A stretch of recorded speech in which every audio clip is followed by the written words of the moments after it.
మీ business విస్తరించాలనుకుంటున్నారా? మార్చి 16-17 హైటెక్స్ లో franchise India biggest ఫ్రో expo. మాజీ మంత్రి మల్లారెడ్డి అడ్డంగా బుక్ అయ్యాడా? అధికారంలో ఉన్నప్పుడు రేవంత్ రెడ్డికి సవాల్ చేసిన మల్లారెడ్డి ఇప్పుడు ఏం చేయబోతున్నారు? మల్లారెడ్డి చుట్టూ సమస్యలు ఒక గుంపుగా చుట్టుముట్టాయి. మల్లారెడ్డిని మధ్యలో పెట్టి ఇరికించేశాయి. మల్లారెడ్డి పేరునే మార్చేస్తున్నాయి. మల్లారెడ్డి పేరును కబ్జారెడ్డిగా మార్చే పరిస్థితి కనిపిస్తోంది. ఎందుకంటే వరుసగా ప్రభుత్వానికి అందుతున్న ఫిర్యాదులు, ఆ ఫిర్యాదులపైన అధికారులు తీసుకుంటున్న చర్యలను చూస్తుంటే మల్లారెడ్డి అడ్డంగా ఇరుక్కుపోయినట్టుగా తెలుస్తోంది. ఇప్పటికే మల్లారెడ్డి పైన ప్రజావాణిలో అనేక ఫిర్యాదులు అందుతున్నాయి. మల్లారెడ్డి తమ భూముల్ని కబ్జా చేశాడని, మల్లారెడ్డి ప్రభుత్వ భూముల్ని కబ్జా చేసి పహరీ గోడలు పెట్టుకున్నాడని, మల్లారెడ్డి ప్రభుత్వ భూముల్లోంచి రోడ్లు వేశాడని, కొన్ని చోట్ల ప్రైవేటు వ్యక్తుల భూములు లాక్కొని అందులో భవనాలు నిర్మించారని చెప్పేసి అనేక ఆరోపణలు వస్తున్నాయి మల్లారెడ్డి పైన. గతంలో షామీర్పేటలో 47 ఎకరాల గిరిజనుల భూముల్ని ఆక్రమించారని కూడా మల్లారెడ్డి పైన ఫిర్యాదు వచ్చింది. మల్లారెడ్డి పైన కేసు కూడా నమోదైంది. రేవంత్ రెడ్డి ప్రభుత్వం అధికారంలోకి వచ్చిన తర్వాత మొదటి టార్గెట్ మల్లారెడ్డే అవుతారని రాజకీయంగా చర్చ జరిగింది.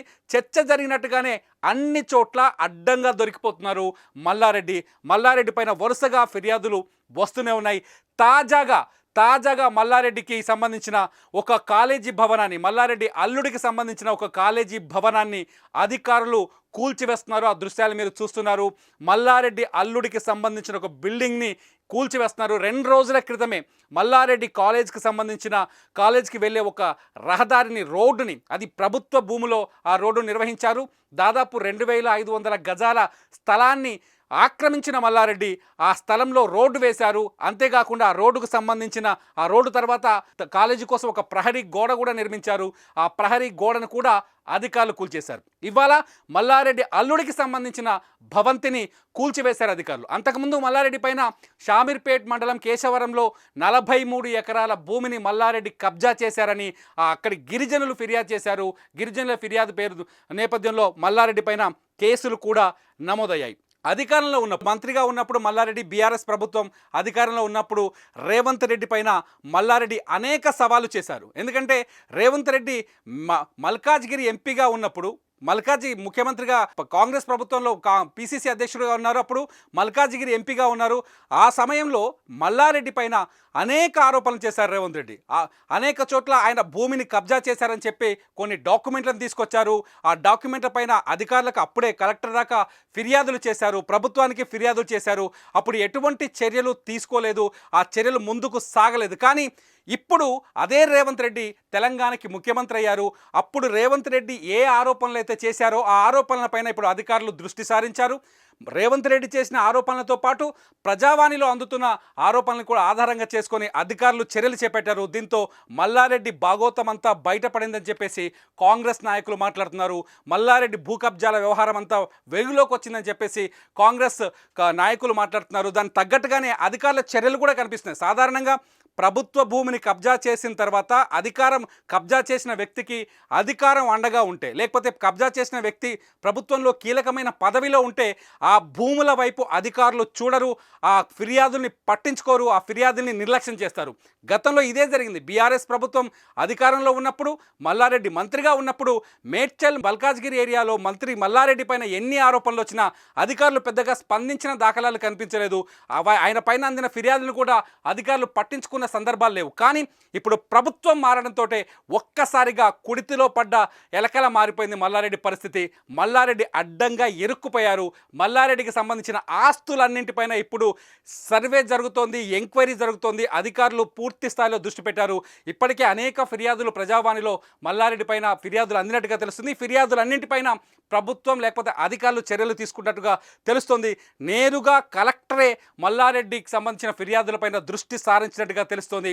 మొత్తానికి ఇప్పటికి ఒకటి షామీర్పేటలో 43 ఎకరాలకు సంబంధించిన ఫిర్యాదు, మల్లారెడ్డి పైన ఆరోపణ ఉంది, ఆ ఫిర్యాదు పైన కేసు నమోదు. 2 గుండ్లపోచంపల్లిలో మల్లారెడ్డి కాలేజీకి సంబంధించిన రోడ్డు వ్యవహారం బయటకు వచ్చింది. అక్కడ అధికారులు చర్యలు తీసుకున్నారు. ఆ రోడ్డుని తవ్వేశారు, ప్రభుత్వ భూముల్లో నిర్మించిన రోడ్డుని తీసేశారు. ఇప్పుడు మల్లారెడ్డి ఆస్తులకు సంబంధించిన, మల్లారెడ్డి అల్లుడి సంబంధించిన ఒక బిల్డింగ్ని, కాలేజీ బిల్డింగ్ని కూడా కూల్చివేస్తున్నారు అధికారులు. ఒక జేసీబీలు తీసుకొచ్చి వాటిని కూల్చివేశారు. మొత్తంగా గతంలో మల్లారెడ్డి చాలా స్పష్టంగా సవాల్ చేశారు. రేవంత్ రెడ్డి నీకు దమ్ముందా, దమ్ముంటే నా ఫిర్యాదుని రుజువు చేయి, నీకు దమ్ముంటే నేను నిర్మించిన నిర్మాణాలు కూల్చివేయి, నీకు ఆ శక్తి ఉందా, నీకు సామర్థ్యం ఉందా అన్నారు. ఇవాళ రేవంత్ రెడ్డి ఆ సామర్థ్యంతో వచ్చారు, ముఖ్యమంత్రి అయ్యారు. దీంతో చర్యలు మొదలయ్యాయి. అధికారులు కూడా యాజ్ పర్ చట్టం ప్రకారం చర్యలు తీసుకోవడం మొదలుపెట్టారు. మల్లారెడ్డి ఆస్తులపైన దాడులు మొదలయ్యాయి. దీంతో మల్లారెడ్డి పరిస్థితి ఏంటనేది ఇప్పుడు ఆసక్తికరంగా మారింది. మల్లారెడ్డిలో కూడా ఒక చేంజ్ చాలా స్పష్టంగా కనిపించింది. అధికారంలో ఉన్నప్పుడు రేవంత్ రెడ్డిని ఒరే తురే అనే భాషలో ఆయన మాట్లాడారు. రేవంత్ రెడ్డిని సవాల్ చేస్తూ మాట్లాడారు, తొడగొట్టారు ప్రెస్ మీట్లలో. మల్లారెడ్డి పైన అనేక భాష అంటే ఒక హద్దు దాటిన భాష కూడా వాడారు కొన్ని చోట్ల. అదే మల్లారెడ్డి రేవంత్ రెడ్డిని ఎప్పుడైతే షామీర్పేట్లో భూ కబ్జా పైన ఫిర్యాదు అందిందో అదే మల్లారెడ్డి వాయిస్ పూర్తిగా మారిపోయింది. రేవంత్ నేను మంచి మిత్రులం, మా మధ్య ఎటువంటి శత్రుత్వం లేదు, రాజకీయంలో ఎన్ని సహజం అంటూ మాట్లాడుకుంటూ వచ్చారు మల్లారెడ్డి. మొత్తానికి మల్లారెడ్డి తగ్గాడా లేకపోతే పెరిగాడా, మల్లారెడ్డి మళ్ళీ రేవంత్ రెడ్డికి సవాల్ చేస్తారా, ఎలక్షన్స్ నేపథ్యంలో మల్లారెడ్డి వాయిస్ ఎలా ఉండబోతుంది అనేది ఇప్పుడు ఆసక్తికరంగా మారింది. మల్లారెడ్డి మొత్తానికి ఒక రాజకీయంగా ఒక చర్చ కూడా జరిగింది. ఒకవేళ మల్లారెడ్డి చాలా అక్రమాలకు పాల్పడితే, మల్లారెడ్డి నిజంగానే భూ కబ్జాలు చేసుంటే, మల్లారెడ్డి నిజంగానే భూముల్ని లాక్కొని ఉంటే ఖచ్చితంగా మల్లారెడ్డి పార్టీ మారడానికి కూడా ప్రయత్నిస్తారని రాజకీయ వర్గాల్లో జరిగింది చర్చ. ఈ చర్చ ఎంతవరకు వాస్తవం అవాస్తవం అనేది పక్కన పెడితే, ఈ మధ్యకాలంలో మల్లారెడ్డి మేడ్చల్ టికెట్ కోసం ప్రయత్నించినట్టుగా తెలుస్తోంది. బీజేపీ నుంచి తన కుటుంబ సభ్యుల్లో ఎవరో ఒకరికి టికెట్ ఇప్పించుకునే ప్రయత్నం కూడా చేశారని తెలుస్తుంది. ఇవంతా చూడబోతుంటే మల్లారెడ్డి రాబోయే ప్రమాదాన్ని ఊహిస్తున్నట్టుగా తెలుస్తోంది. మల్లారెడ్డి భవిష్యత్తులో ఇంకొన్ని ఇబ్బందులు ఎదుర్కోక తప్పదని చెప్పేసి రాజకీయ నాయకులు కూడా అంచనాలు వేస్తున్నారు. చూద్దాం టార్గెట్ మల్లారెడ్డిగా జరుగుతున్న మేడ్చల్ రాజకీయంలో మల్లారెడ్డి ఎంతవరకు ఫైట్ చేస్తారో చూద్దాం.